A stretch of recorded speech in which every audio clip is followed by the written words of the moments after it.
Hello, everybody, and welcome to Books in Hindsight. I am your host, author Matthew Hines.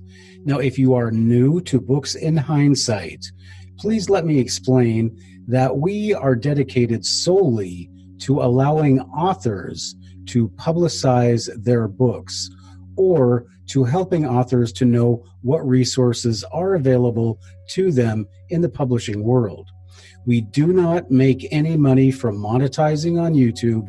We don't commercialize or advertise. We solely make our money from affiliate links on Books in Hindsight, which is our podcast website, heinessight.com, where you can also buy my books, or we also have the affiliate links on the comment section on YouTube. So that is how we make our money, and the only other way we make money is if you do a sponsorship on Patreon for $3, $5, or $10 a month. So with that, we want to keep the podcast commercial free. We don't want interruptions. We want you to enjoy our guests, and we want you most of all to support our guests in their writing and their publishing efforts. And we would encourage you to not only buy their books, but if you do and you enjoy them, leave comments on Amazon, give ratings, give reviews, go to Goodreads and support them in those ways. All right. So now that we've been through all of that, we're going to bring out our next author, and he is a great one. His name is Rick Lenz, and he has basically been Hollywood, and actually he's also been Broadway since the middle 1960s. He's been in a number of TV shows, from everything from Green Acres to the $6 Million Man. Without further ado, I want to bring out our next guest. He's Rick Lenz. So let's get Rick on Books in Hindsight. Let's go to the phones.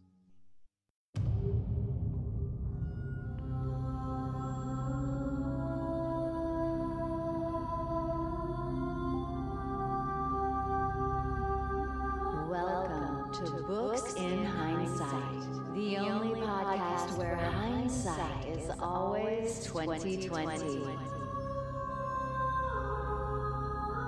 And we explore the great books, works, and ideas of the century.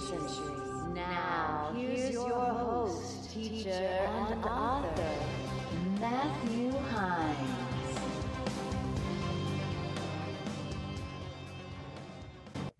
Hello, everybody, and welcome back to Books in Hindsight. As I promised you, I have author, playwright, and legendary actor, Mr. Rick Lenz, here on our podcast.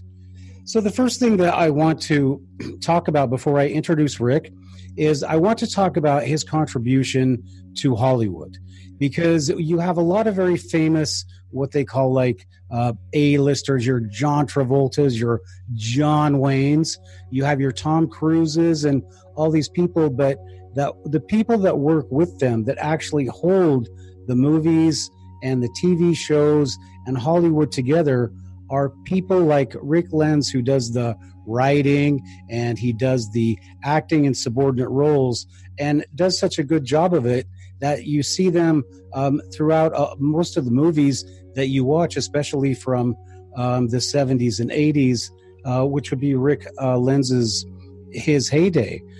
So I'd like to bring out Rick Lenz, and I'd like to say before I do, Mr. Lenz, it is such a great honor for you to be on Books in Hindsight. Welcome to our show. Oh, thank you very much, Matt. It's a pleasure to be here. Well, you know, I just have to confess, first of all, I've not talked to anybody famous. The only famous person I've ever talked to was the guy in War Games, Corbin was his name. I saw him working out in a gym in Bellevue, Washington one time. So Mr. Lenz, you're the most famous person I've talked to, and it's really a great honor to have you on the podcast. So a lot of people might be listening to hear about Rick's experiences in Hollywood, and we're certainly going to be talking about that. But what we really want to concentrate on today is we want to talk about Rick Lenz, both the artist and Rick Lenz, the writer and the author.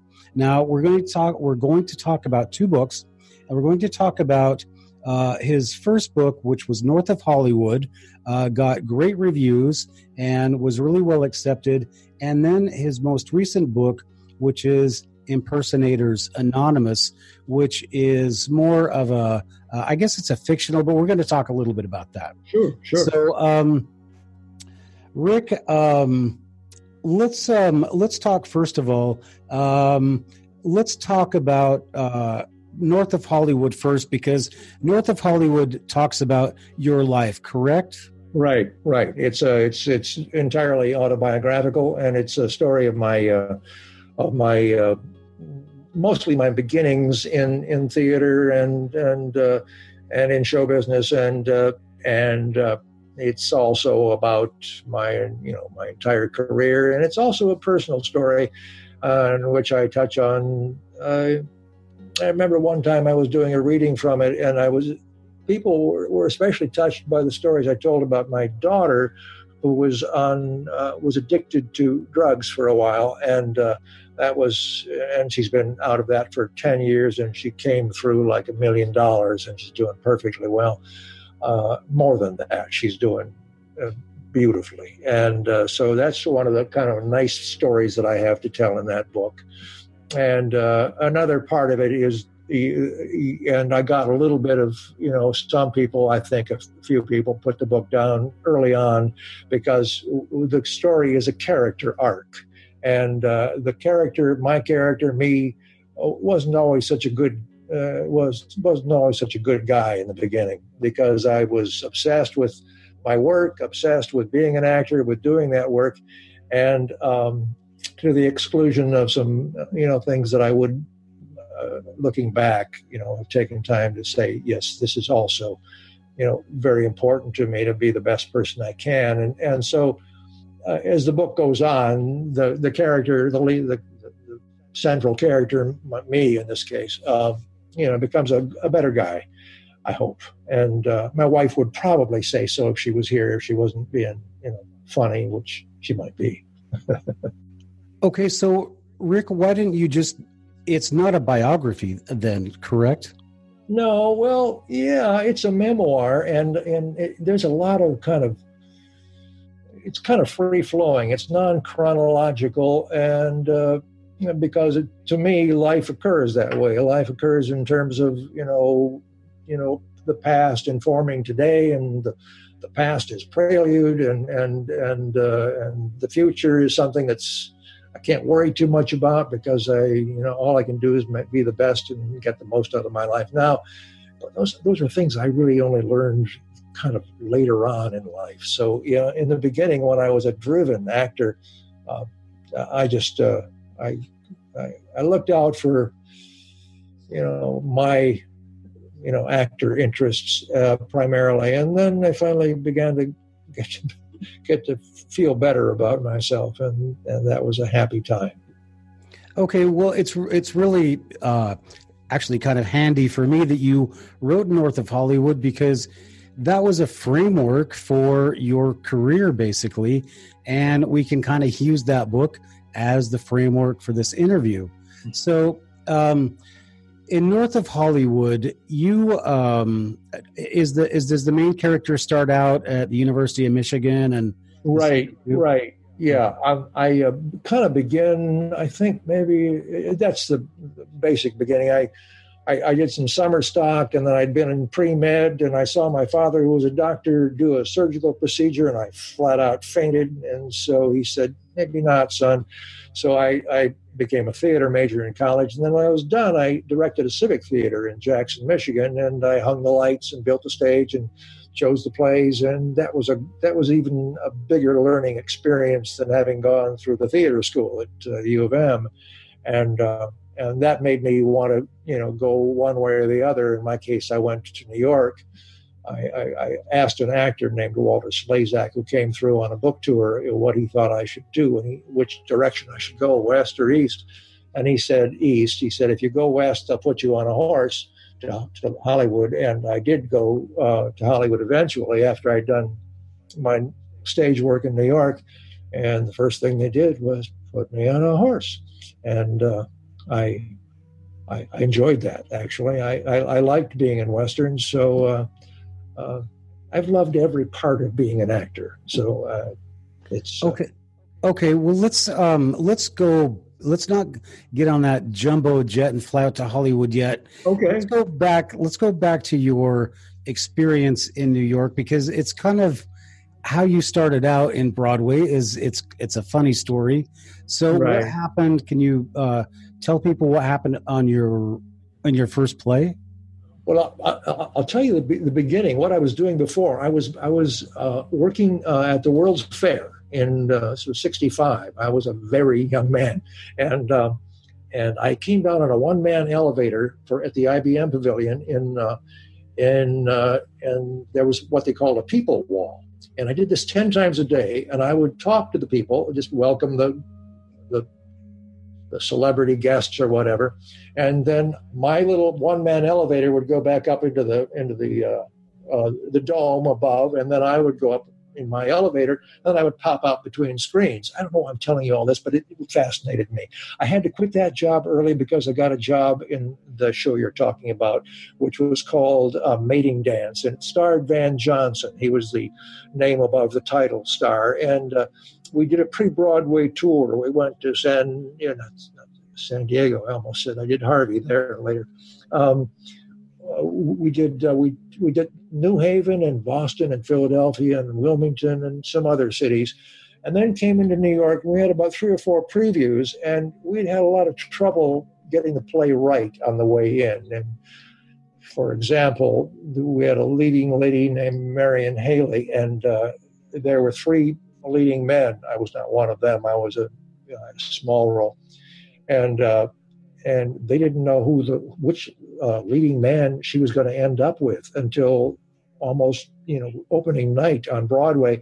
So as a result, the play was not gelling as well as it should have, and so on opening night, it seemed to be going okay, but we were used to the show by then. And after the first act, Van Johnson was on stage by himself, and the curtain puller at the end of the first act was downstairs playing poker, and instead of doing his job, pulling the curtain at the end of the first act, he just kept on playing poker. And Van was on stage by himself, and he kind of held character for a few seconds, and then after a while, he finally just went and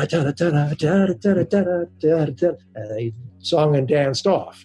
And some of the critics said that was the high point of the of that show. And the critics were pretty unanimous in their reaction to it. And the next morning, I got a telegram under my door that said, "You don't have to show up at the theater tonight, and you can come down and pick up your last paycheck." And that was it.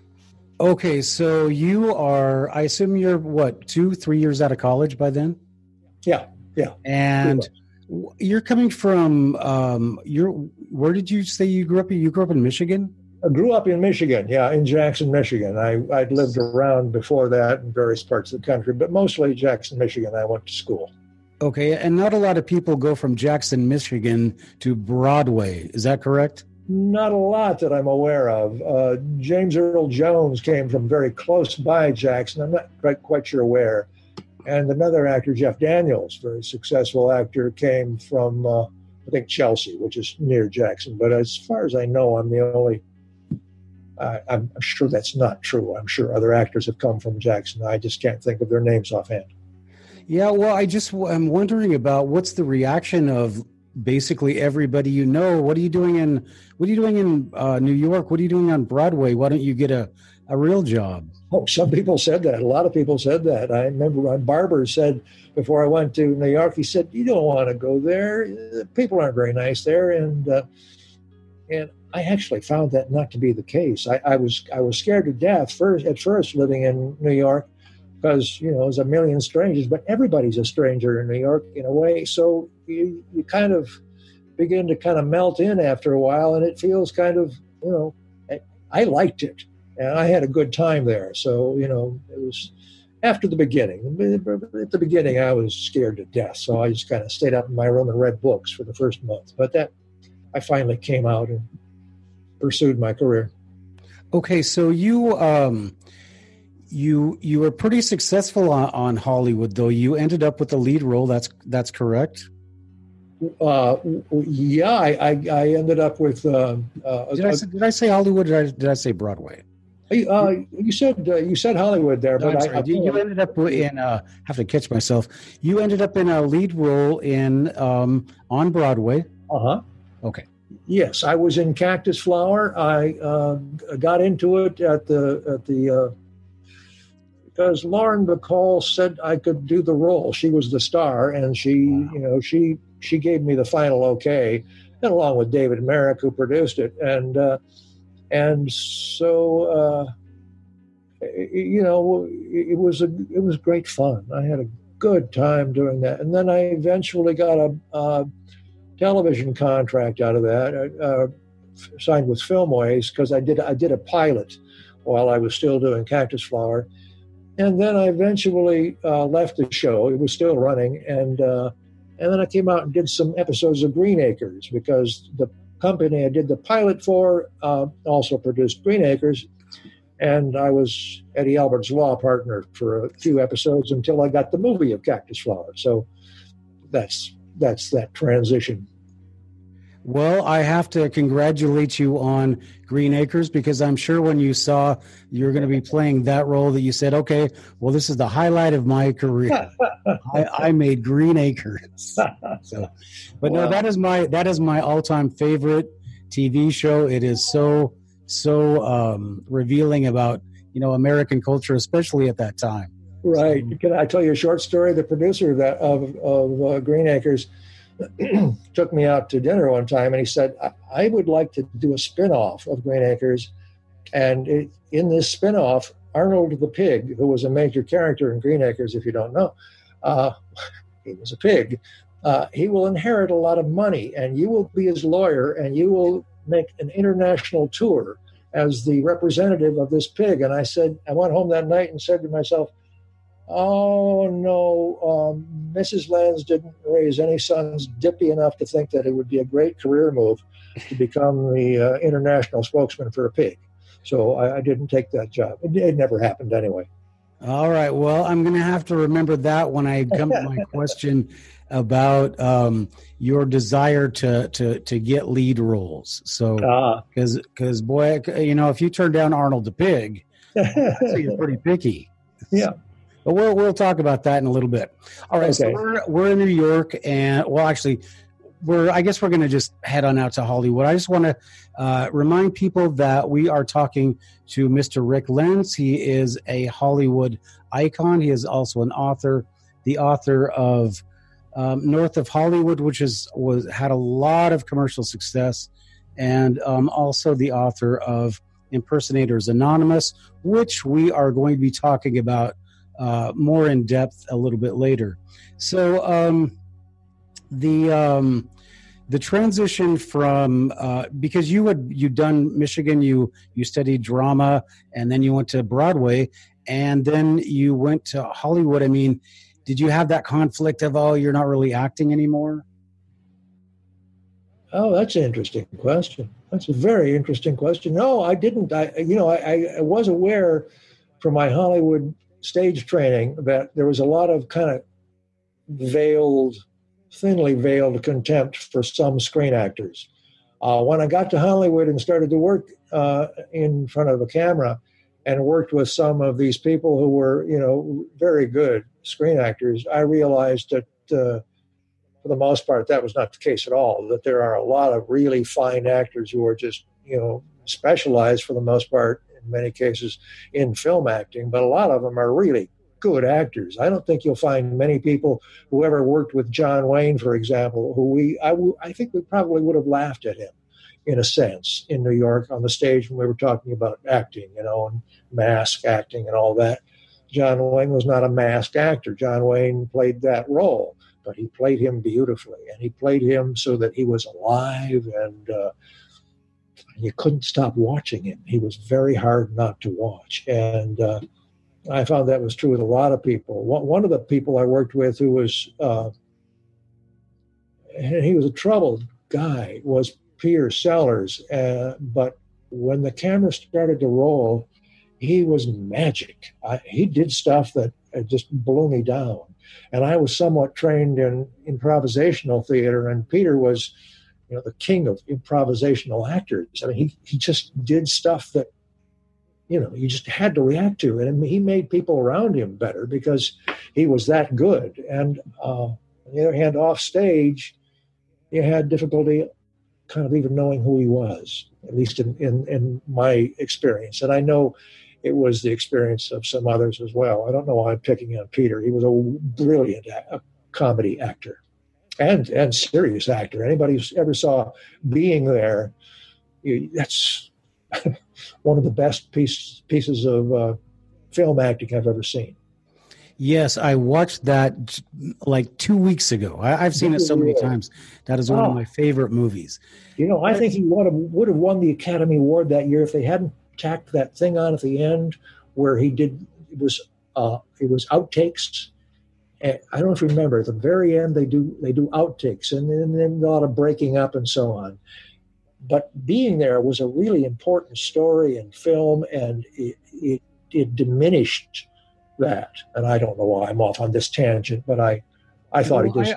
Since we're off on the tangent, I have to ask you this. So he's God, right? He walks on water. Well, is that the point of the movie? Well, do you know that I read the book at one point by Jerzy Kosinski, and I don't think there's any. Maybe there is. It's been a long time that he walked on water. I don't think he walked. I think that was I think that came up in the shooting. I don't think that was really necessarily planned. I don't. You can't quote me on this because I could be very wrong about this, but I don't think that was any important message there. I don't believe it. I thought it was that. That was it. That's what, for me, made the whole movie. Well, he was God, and he's a gardener, and he just likes to grow things. And he likes to watch. He had a simple, childlike kind of thing that all the great religions speak of highly, which is the childlike, simple part of us that. And that's what that character was, and it was just wonderful.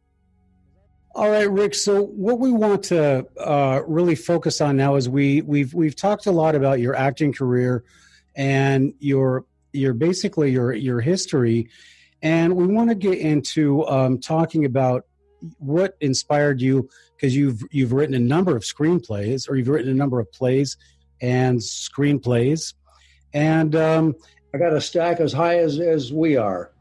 Right. And so you are so prolific, and then at some point in time you decided to transfer or transition into becoming an author and actually writing a book. And the book we're talking about is of course North of Hollywood. But how much of the book is biography, and is Rick Lenz the main character, or is there another character who is Rick Lenz? Well, no, it's me. It's me with all my with warts and all. And at the beginning, I was I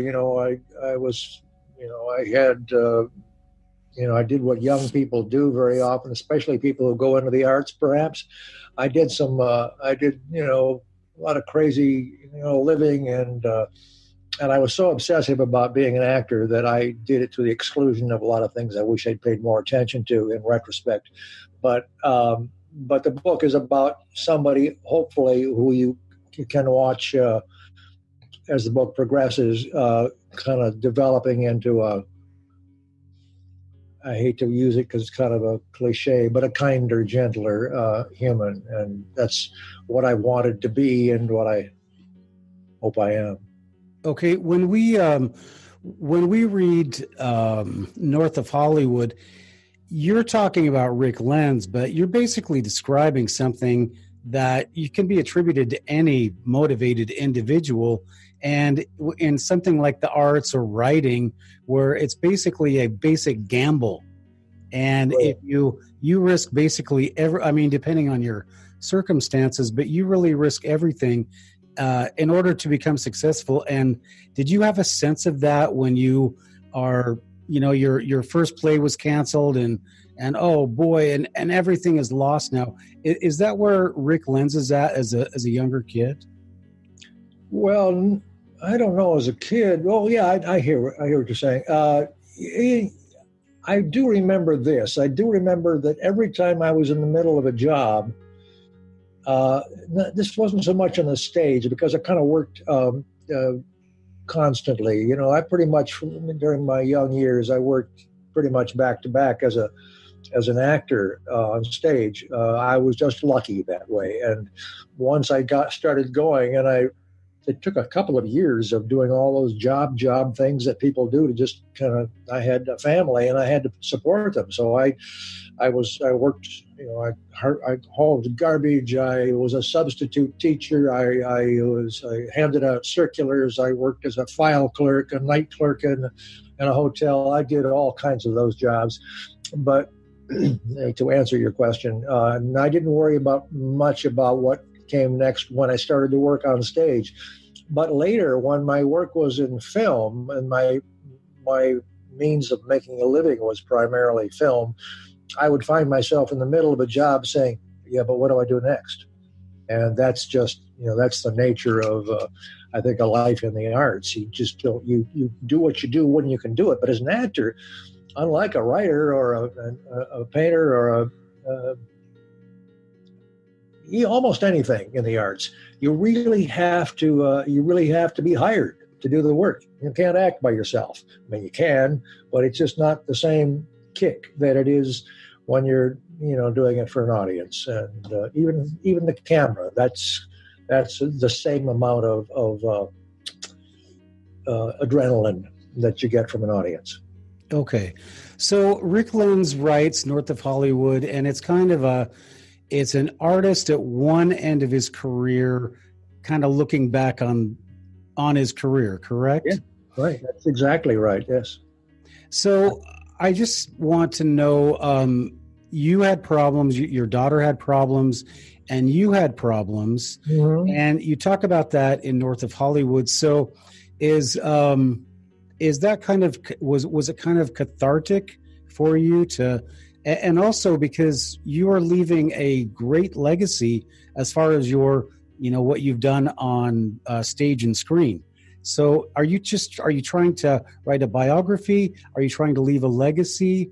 What's the purpose? Or are you just, is it cathartic for you? Does it make you feel like what I've done and what I've gone through can help other people?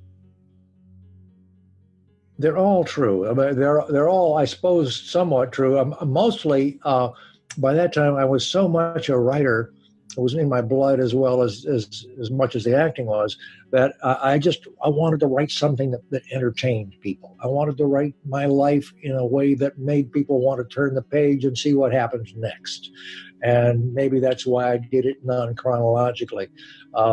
So that it's, it told as a good story, as a good unfolding story. And I think to some degree, I take a little bit of pride in the fact that I think North of Hollywood is to some degree a page turner, which you don't necessarily expect a memoir or an autobiography to be. And if I pull that off, I'm very happy. And so to answer your question again, I think it is just a means to write a story that people will be interested in. And as far as legacy is concerned, I'm not very concerned with that. Okay, well, I think a lot of people are concerned with that, and you have looked at Hollywood with such, an interesting viewpoint, not being, one of these flash-in-the-pan actors, but just somebody who has just always been there throughout the years. Your perspective on it is really, I would think, historically important. So I'm sure there's going to be a lot of people, both now and in the future, we're really glad that you wrote North of Hollywood. So let's leave Hollywood a little bit behind, and let's leave. Well, I have to ask you one more question. Why north of Hollywood? Because I live very close to, actually, about 2 blocks away from North Hollywood. So I thought, well, that's where I'm living. And I used to live in Beverly Hills when I first came out here, and I was, when I was in my salad years were when I was living in Beverly Hills and doing movies in the higher tax bracket. A higher tax bracket, exactly. So yes, and so when I moved to the San Fernando Valley, which is the less she area in general of the Los Angeles area, I decided that might be a good kind of metaphorical thing to have in my book, and so I thought North Hollywood. How about north of Hollywood, a la east of Eden? Just away from Eden a few steps, and that's how it came to be. Okay. So, yeah. And then, so basically from what I've seen from reviews and from looking through the book is that you are looking at life from the beginning to the end. And you're also looking at life at a very important period of time as far as Hollywood is concerned. So just before we get into talking about your next book, do you think that Hollywood will continue as it has, or do you think we are going to see some drastic changes as far as how things are done and how stars are even made or even live their lives in Hollywood? That's a wild question, to which I don't really have an easy answer. I'm a member of the Academy, so I vote every year, and I see what happens in the and I have been for a lot of years, and I see what happens in the way movies get made and what movies are made and what they're about, and so I see a lot of changes happening, and I think they will continue to happen. I think some of them are probably for are a good direction to go. I sometimes miss things like comedies that let you. During the 30s were, Lord knows, a hard time for a lot of people, and yet in the 30s they managed to write lots of comedies that the family could go to, and I've got nothing against scatological stuff when that's called for, but I wish there were just some more. I don't mean just kind of goody two shoes, comic things, but I mean, good comedies. I did a play at the Mark Taper Forum in Los Angeles one time called "The History of the American Film," and I played. One of the characters I played was in the one of the research things we did to get to that play was My Man Godfrey, and I played the Henry Fonda role in Grapes of Wrath, which is certainly not a comedy, but My Man Godfrey was, and it's the kind of comedy that doesn't get done anymore, and it's kind of too bad, I think. And so that's a really roundabout answer to your question, and I wish I could make a simpler one, but I don't think you can.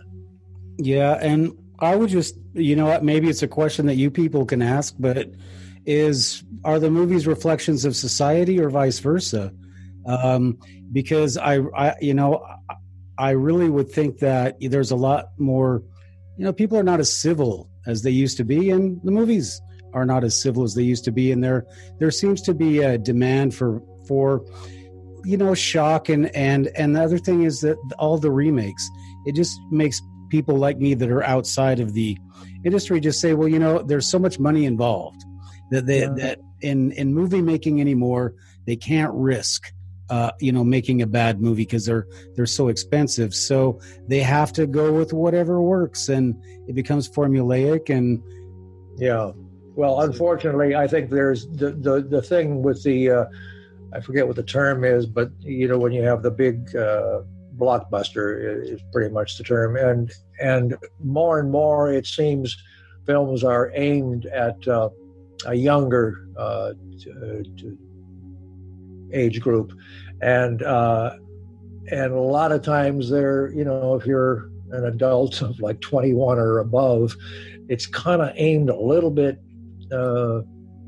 simplistically, and not always the kind of thing that you and I, for example, would be so happy to be seeing. I'm, personally a little bit weary of car chases and, all the action and motorcycles in the air and flying up and down. And so I just noticed my hands. So yes, to me, a lot of the low budget films are interesting and take a lot of chances and are good and are a reflection that leads us in a good direction and sometimes not. And it's like any kind of art. It's really a mixed bag. Sometimes you get really valuable stuff. I saw a film the other day having to do with the Academy called Eighth Grade, and it was about a girl, eighth grade girl, who was just so painfully shy, and it was really a good movie, and it was about something, and it was about, she was raised by her father in that case, and her father was, very, loving and supporting of her, but she didn't really want to hear it. So until, later on when she had a character, turnover and got more mature, and it was a nice story. I couldn't recommend it more highly. But it was a simple, small, story about people. Yeah. And unfortunately, when I ask about the changes in Hollywood, I think because of the technology, I think a lot of the emphasis is on physiological reactions to movies. Sure. You got to have your sex and you got to have your violence to get the blood flowing, and that because it reproduces what happens when the kids play video games. So they want to get that same kind of stimulation if they're going to pay for it. So anyway, let's go. I'm sorry to even get off on this, but anyway, maybe you guys could talk about that when you discuss your next movies. But let's talk about your latest book. Now, your latest book is Impersonator Anonymous. Impersonators. Yes, plural. Yeah. I left the S out in my notes. So Impersonators Anonymous. Now, I have to ask you this. This is such a great plot. I'm going to give a little bit of it away if you don't mind, and that is Dean and John Wayne shot 2/3 of a movie, and Richard Boone gives it to the producer Emily Bennett, and 2/3 of it are in the can, as you guys say. Is that true? I mean, is that based on something that happened? Well, it's based on a rumor, and how reliable that rumor is. I couldn't say, and as a writer, I really don't want to say. But it's as you say, it's a story about a completed film or 2/3 completed film that is discovered that was stolen by the editor. And it was he got the A negative, and then time went by and it wasn't completed, and the actors, James Dean, very shortly after that was in that accident in Northern California, and John Wayne is, actually John Wayne dies during the course of my novel. So it's the making of the film, and the people that come together to do that are this. My lead character is a woman. Her name is a young filmmaker named Emily Bennett, and she gets two actors. To one who does an incredible impersonation of John Wayne, and then they find a great James Dean as well. And these characters, these people, then become the focal point of the show. But they bring in the people that they are impersonating, so they actually become characters in the novel as well. And it ends up with a very exciting climax. It kind of echoes what good movies should be, which is to say that one of the mandates of movie making is that it have a good ending, but when the ending of the movie, when the last reel is playing out, you say yes, or something in you says, yeah, that was really powerful. And I'm hoping that's what people will find who read Impersonators Anonymous. Well, that's a really tough thing to do, because you're writing a book about a movie, Yeah. You're writing a book about the making of a movie. So the success of the movie in the book probably determines the success of the book. So that's probably a little bit out there, but what would you say about that? Well, there are characters. For example, Emily, the lead character, has a brother who was an alcoholic, kind of a ne'er-do-well. He's an actor also, and he ends up in the final, denouement of the film, and so it's kind of built into the how they do the I'm sorry, I'm tripping here. I'm sorry. Here's what I'm basically asking. As I'm reading the book, and okay, they're going to put this movie together, and I certainly don't want you to spoil the ending, but if they pull off the movie, I'm going to feel good about the book, and I'm going to tell people, oh yeah, it's so great. So in the book, do they manage to pull off the movie? Will you give that away or set it up for us? I don't mind telling you the movie gets made. I don't think that's too much of a spoiler, because it's one of those things where when you're reading a certain kind of book and you realize that a happy ending is kind of necessary, that you can't, suddenly kill your hero and the other people that you like in the story. So to that extent, I can tell you that it's a satisfying ending. I like to put it that way, I think, because anything I hate is going to the movies and at the end of it, or reading a book, and at the end I say, oh no. So, Rick, then we're going to have to just jump back a little bit, because we had been talking earlier in your first gig, I guess we'll say, back in New York. You were working, and there was on a play where, they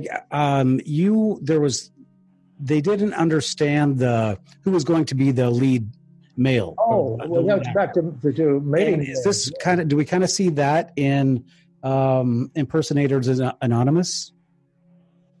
Oh no! There's a time because what I'm trying to get at is you've got kind of a love triangle. That's what it says in the description of the book. You've got a love triangle. So, what does that have to do with the making of the movie? Well, it is integral because it's going on as they do make the movie, and I wouldn't want to give away which of the impersonators wins. The girl, Emily, the girl in the deal. I wouldn't want to give that away, but it's very pertinent to the story. Not who gets the girl, but that dynamic of the frustration and anger of the one who doesn't plays into what the story is about of the movie in the first place. So it all kind of honeycombs together into a nice, I think, satisfying. Okay, so is Emily? Is she picking between John Wayne and James Dean? Yeah, she's not picking between them, literally. She's picking between the impersonators, the characters. Yeah, the characters, right? Okay, and you probably would, after you read it for a while, you'll kind of be pulling for one to win the girl more than the other one. Excuse me for anybody who objects to my saying the girl, because it's just a term that gets used out here in Hollywood. It has been for years. The girl in the deal, because women have been, traditionally and less so in the last couple of years. Underrepresented, I think. Well, yeah, and we come from a different era, and we speak a different language, I guess. So but in in Impersonators Anonymous, I saw something about, and I don't really want you to talk about it, but I just want people to know that somewhere in this book there are Oedipal overtones. So, oh yes, oh yeah. So I'm just. Do you want to talk about that, or should we just leave that out there hanging in the mist?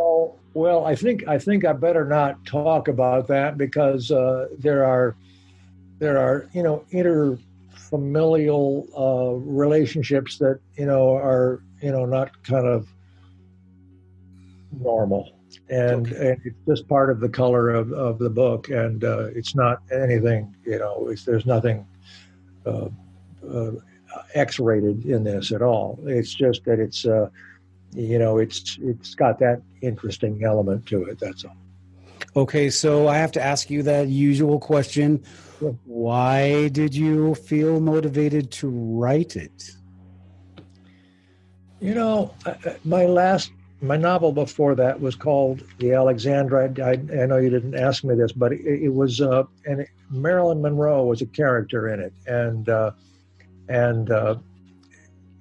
that worked very well, and people liked it. And how that happened was I had a character back in time, and I had to have him. He was an actor, and he had to find a job in a movie, and it happened to be shooting Bus Stop at the time, so I got involved with Marilyn Monroe through a long course of auditions and events and so on, and that interested me, and it did other people as well, and I thought, what if I and I knew John Wayne and not well, but I worked on a film with him, and Richard Boone was also a character in Impersonators Anonymous, and he and I were friends, and so.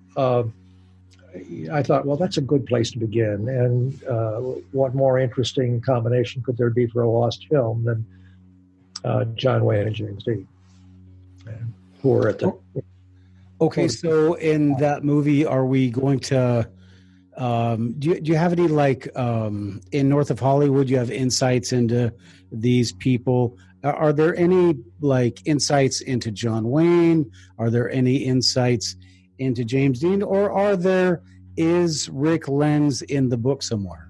Oh, no. Well, I suppose I am, just as the writer, but I did an enormous amount of research. I read at least 10 books about John Wayne and another 10 about James Dean. So I did miles of research about them. So yeah, to the degree that it is factual things are involved, it is John Wayne and James Dean that I'm talking about. So, and not myself. Okay. And is this probably a silly question, but is this kind of a tribute to John Wayne and James Dean? Or? In a way, sure. Absolutely it is, because they were great film actors. Some people might disagree, I suppose, but they did film acting in a way that nobody had before, each in their own style. And James Dean apparently was very difficult to work with because he was young, he was a kid, and also a prima donna, I think, probably.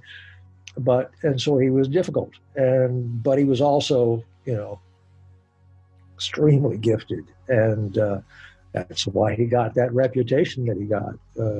And so that gets explored both in the terms of the James Dean himself and in terms of the impersonator who plays him, and the same with John Wayne. Okay. And, we were talking about the changes in Hollywood, and, today they could just CGI them into finishing the movie out. So, they could. That's really such a really interesting book, and I often wonder about because you're an actor, right? So you write screenplays, but the writing process is so much different than acting because somebody just tells you what to do, and then when you're writing, you're on your own. So, which one would you prefer? I love the question because I love to answer anybody who might think, well, he's an actor who ran out of work and now he's writing. I've been writing all my life. And, the first, when I was working back in Jackson, Michigan as a director of Jackson Civic Theater, I wrote plays. I wrote constantly. They were very bad. My first plays were just god-awful. But I got better as I went along, and I kept writing because, I don't know, it's just something that I could do on my own between acting gigs that made me happy. And as time went on, and the roles I was getting weren't the kind that I enjoyed as much, then I thought, let's just put all the emphasis on the writing, which is what I've done.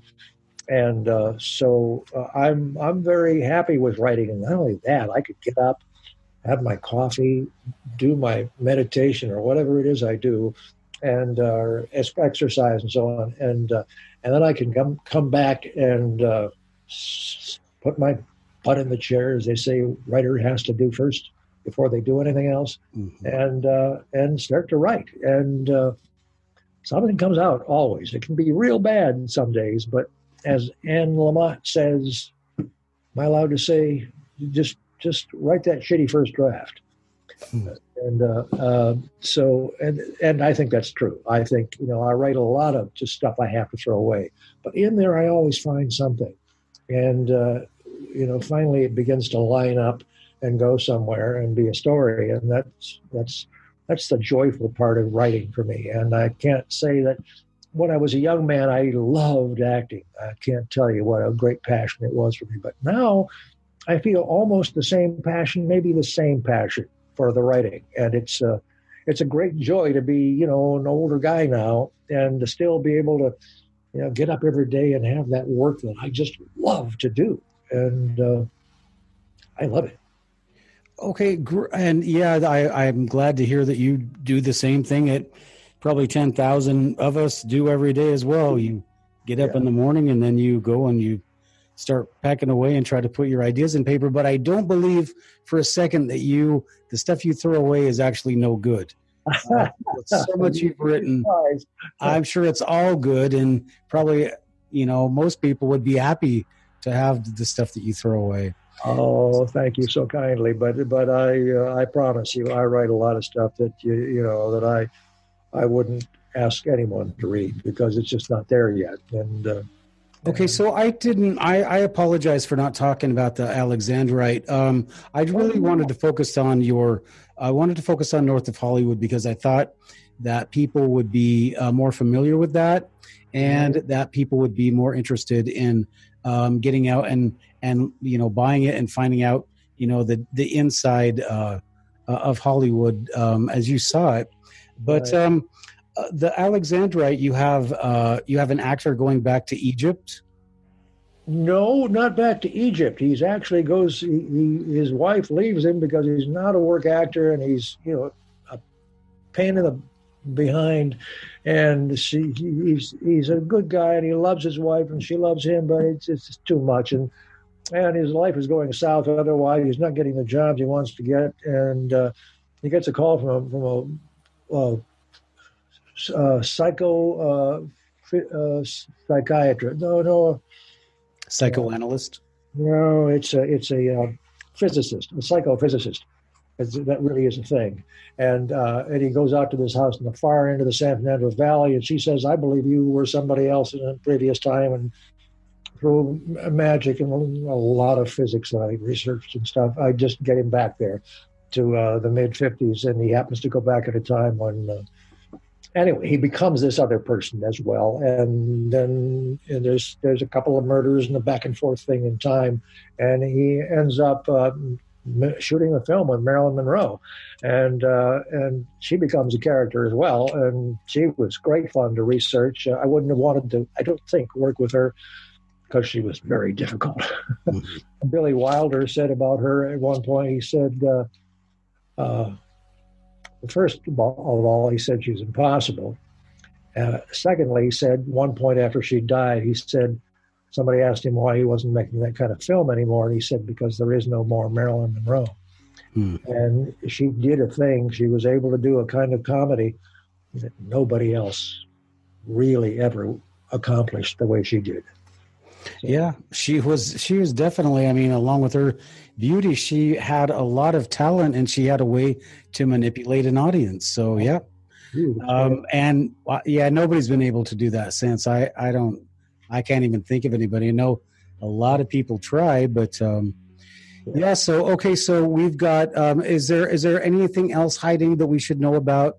So well, I can mention, if I may, that Impersonators, no, not Impersonators, North of Hollywood has just been re-released. I wrote a new opening to it and a new ending and a couple of things in the middle of the book, and for reasons that might become obvious if you read the book, it's not terribly pertinent, but it's important additions to it. So I do recommend the new edition, and it's. They've all been labors of love. So, okay, so just finished. Okay, so if you're going to talk about North of Hollywood, just because you talk about your daughter had problems, and you've got 3 children, correct? Right. 2 boys, and a girl. How did your lifestyle? Because you seem like a very grounded person, not like some people that you see in Hollywood. So were your kids affected negatively? I mean, your daughter had an issue with drug abuse, but they seem to have turned out okay. Did they suffer like kids in Hollywood from not having a parent around? Well, my boys lived with their mother, so I got them vacations and summer and whenever it was possible. To that degree, I can't say that they didn't, suffer some from it. As far as my daughter's concerned, I was with her, constantly through her growing up. So, I'm responsible for the good and to some degree, and probably for the bad to some degree. And but it wasn't because I wasn't there, and I can promise you it wasn't because I wasn't crazy about my kids. They're still along with my wife, the focal point of my life, and they're just great, young people. I can't say that they're kids anymore because they're not, but they're we're all very close, and so I don't think they suffered as much as some show business, and I wasn't away as much as some of the big movie stars are, and I don't know how some of those people do that. That's real hard to raise a child and then just be gone for 12 weeks in a row. It doesn't work. Or at least it's very hard to pull off, I think. Okay, do you? I want to ask you this in a be as delicate as possible. Is there something that you did not achieve that you wish you had in your time acting? Yeah. I would like to have gotten one of the great roles of my time. I auditioned for a few of them, was seen for a few of them. And when I say that, I'm talking about, I'm not even going to name the movies, but, I thought I was close to a couple of them and I didn't get them. I regret that. But that's not a major regret, because that's like saying I'm so unhappy I didn't win the lotto. Well, it's just, that's a crazy thing to be suffering over. And what I mostly am is grateful for the the good things that came my way and continue to come my way. I have a joyful marriage and a joyful relationship with my kids and my grandkids. So, and the work that I do that I love. So I can't say I really have one regret. Okay. And then this is the last Hollywood question. Then we're going to talk about your books again. But were you a Hollywood? I mean, you said that you were in acting when you were younger and you had that lifestyle. When you were in Hollywood, were you one of the, out partying, and did you have the Hollywood lifestyle, or are you a dad with kids and just trying to keep working? It was more of the latter. I'm not saying I didn't go to a party or two. I did, and I closed a few joints, But it wasn't really the way I lived my life. Most of my life had to do with, with my children and my wife and my acting. And I was never that great about going to Hollywood parties and schmoozing with the right people at the right time and getting jobs that way. It just wasn't. My father was a doctor and a very shy man, and I have that part of me. Although the other side of me is very much an exhibitionist, so I have to pull those together somehow, and was able to do it to a certain degree. Okay, and let's see. Did I have anything? Yeah, I wanted to ask you. What is your time spent doing now? Do you do a lot of time marketing your books? Do you do book signings, public appearances? Well, my wife is in the next room, and I just heard her sneeze twice, and I wonder if she hears me. No, she didn't. Linda, my wife, does most of my marketing. She does the heavy lifting. And the reason is that, as being not a young man, but having, in the last few years gotten to the point where I feel I can really do what I'm doing now. I can really write these novels. I spend as much as I can, time as I can doing that. And Linda helps me. God bless her. She helps me, enormously. And I write, blogs, and I do that kind of stuff to promote my books as much as possible because you have to. And it's just the nature of the book business. As you know, you're a writer, and I look forward to reading something you've written. Well, I sure hope you do, and I hope you come back and tell me you like it. I will. I'm sure I will. Make my day because, I grew up in the TV era, and so the things that I write are all visual. Everything is visual. You look at this and you go, this is like a TV script, or this is a movie. It's written like a movie script. What is with this guy? So anyway, yeah, I hope I will recommend The Rainier Paradigm, my last book, because it's nonfiction, and it's a comedy, kind of like Dr. Strangelove, and I think you'll enjoy it living in Los Angeles. You'll parallels with Seattle.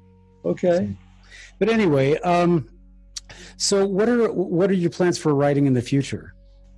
I wrote and finished a book last year. I'll tell you. No, I won't. I don't think I should be. I don't know. The title is not permanent anyway, but it's about an actor, me, and a very good marriage, and he goes over the hill one day and goes back into his old life and has a second chance to do things he'd like to do, but he's not so sure he'd like to do them now because he misses his wife, and it's a getting back.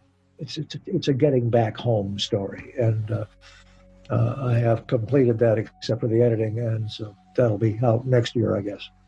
Okay, so Linda helps you with the editing also? Well, she's not really an editor for me, but she's the one. And you told me you didn't like to have people read your stuff until you were finished. I'm the reverse. I go to Linda.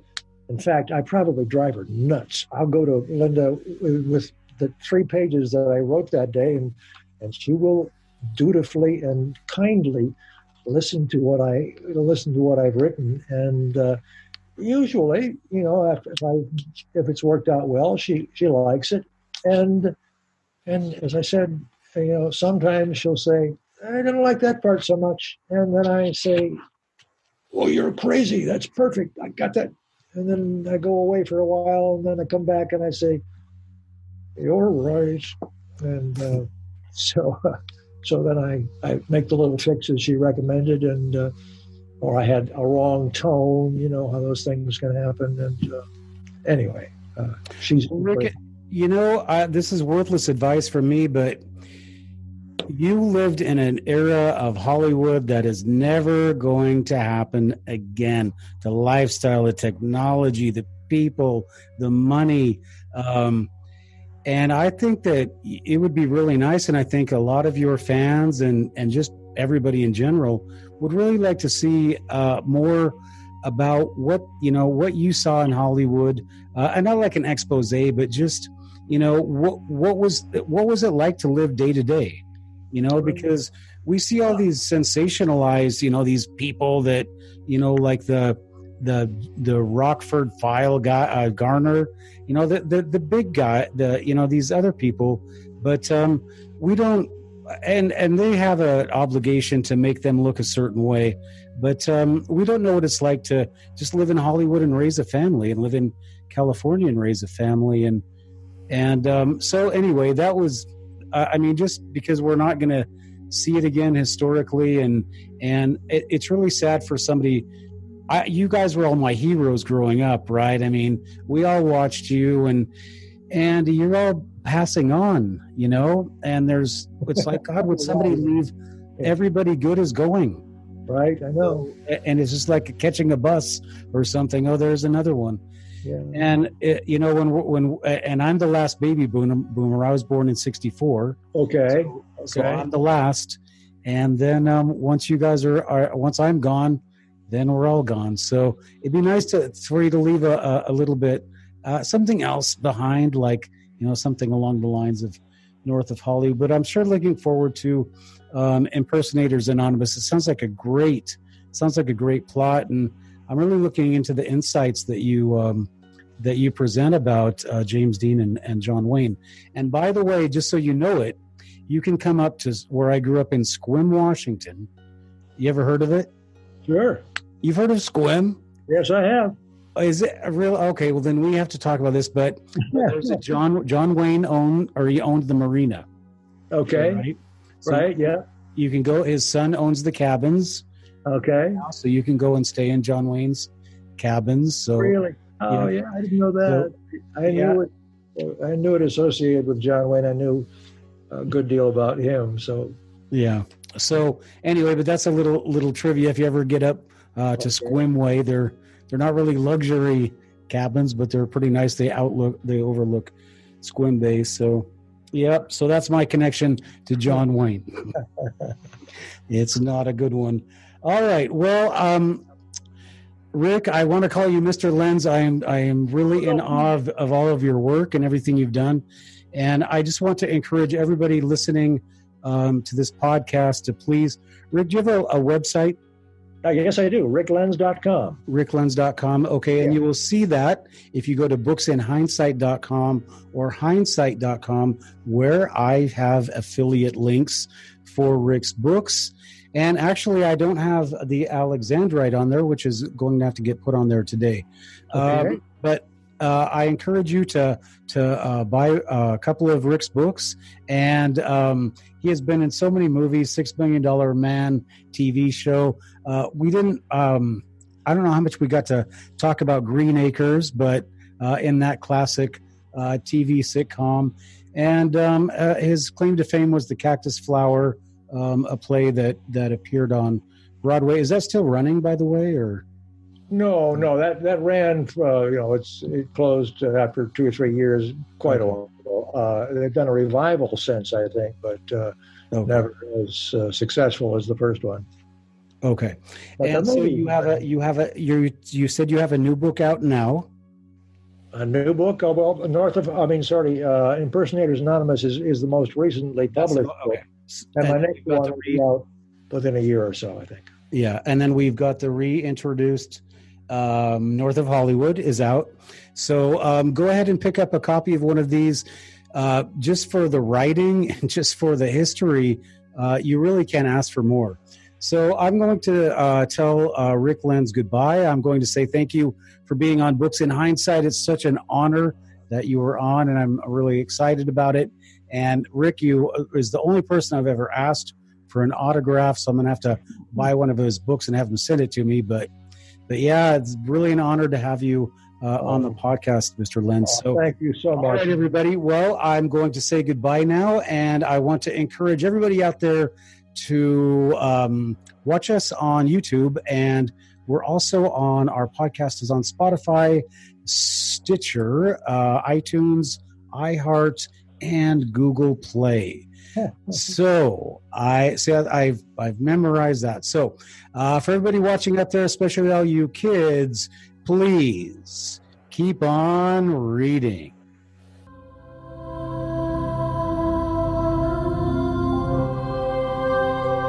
This has been Books in Hindsight with your host, Matthew Hines. Please join us for our next podcast and look for our archives on iTunes and go to thehindsight.com. That's HEINES site.com for great books by Matthew Hines and other great authors.